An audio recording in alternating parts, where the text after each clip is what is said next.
Stony Brook football taking on CAA champions Villanova in the first round of the FCS Playoffs at LaValle Stadium. And on Stony Brook's opening drive, the Seawolves would set the tone for the whole game. Here's starter Lyle Negron filling in for the injured Kyle Essington, giving it to Marcus Coker, who sheds a couple of tackles and rumbles forward for 14 yards. And then with snow flurries cascading down, Miguel Masonette takes the snap in the Wildcat and rushes to the Villanova goal line for 8 yards. And on the very next play, Masonette takes it in to cap an incredible 21-play drive that lasts nearly 13 minutes, and Stony Brook takes the lead. Seawolves defense was also fired up here. Villanova quarterback John Robertson sacked by Jonathan Coates. And then later on in the first half, running back Kevin Manangai stacked up and thrown backwards by Christian Ricard, who finished with 8 tackles in the game.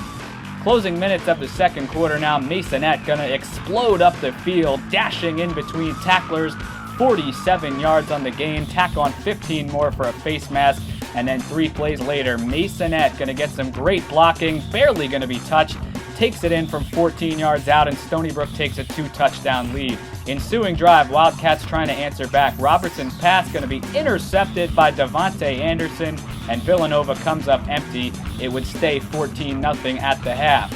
Stony Brook special teams were outstanding all game. Here, Villanova tries to fake a punt. Again, Ricard sniffs it out and makes the tackle shy of the first. And then in the second half, with the Seawolves up 17-3, Wesley Skiffington's kickoff going to get caught up in the wind, and Niam Cheeseborough falls on the loose ball, would lead to another Stony Brook field goal. And then in the fourth quarter, Stony Brook defense still swarming. Robertson going to go down in a heap, courtesy of Kevin Howder.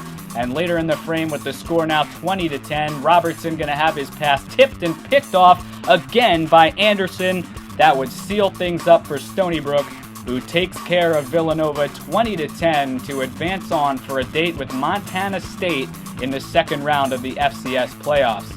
Masonette and Coker combined for over 260 yards rushing, as the Seawolves eat up nearly 40 minutes of clock and take the Wildcats out of the game.